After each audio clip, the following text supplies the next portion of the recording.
എൻ്റെ പ്രിയപ്പെട്ട ഹരീന്ദ്ര, താങ്കൾ മറന്നുപോയ മറ്റൊരു കാര്യമുണ്ടല്ലോ.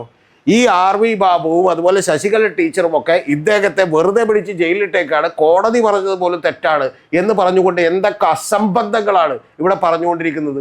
യഥാർത്ഥത്തിൽ 2020 മാർച്ച് 16 ഈ പീഡനം നടക്കുന്നത്. നിങ്ങളൊന്ന് ആലോചിച്ച് നോക്കണം. 2020 ഏപ്രിൽ 15, അതായത് ഏതാണ്ട് ഒരു മാസം തികയുന്നത് വരെ പോക്സോ കേസിൽപ്പെട്ട ഒരു പ്രതിയെ അറസ്റ്റ് ചെയ്യാതെ പോലീസ് വെച്ചുകൊണ്ടിരുന്നു. അദ്ദേഹം ഏതോ ബന്ധുവിൻ്റെ വീട്ടിൽ ഒളിവിലായിരുന്നു എന്നാണ് പറയുന്നത്. ഈ കുനിയിൽ പത്മരാജൻ എന്ന് പറയുന്ന ആളെ അതിനുശേഷം അറസ്റ്റ് ചെയ്യുന്നു. അറസ്റ്റ് ചെയ്തതിന് ശേഷം എന്താ സംഭവിച്ചത്? 90 ദിവസമാകുമ്പോഴേക്കും നിങ്ങൾ അറിയേണ്ടത് കുറ്റപത്രം കൊടുത്തില്ല. 90 ദിവസം തീർത്തില്ലെങ്കിൽ ഓട്ടോമാറ്റിക്കലി ജാമ്യം കിട്ടും. ആ ജാമ്യം കിട്ടുന്നതുകൊണ്ട് ഏതാണ്ട് മണിക്കൂറുകൾക്ക് മുമ്പ് വലിയ പ്രക്ഷോഭം ഉണ്ടായപ്പോൾ യഥാർത്ഥത്തിൽ കൊണ്ടുപോയിട്ട് എന്ത് ചെയ്തു? കുറ്റപത്രം സമർപ്പിച്ചു.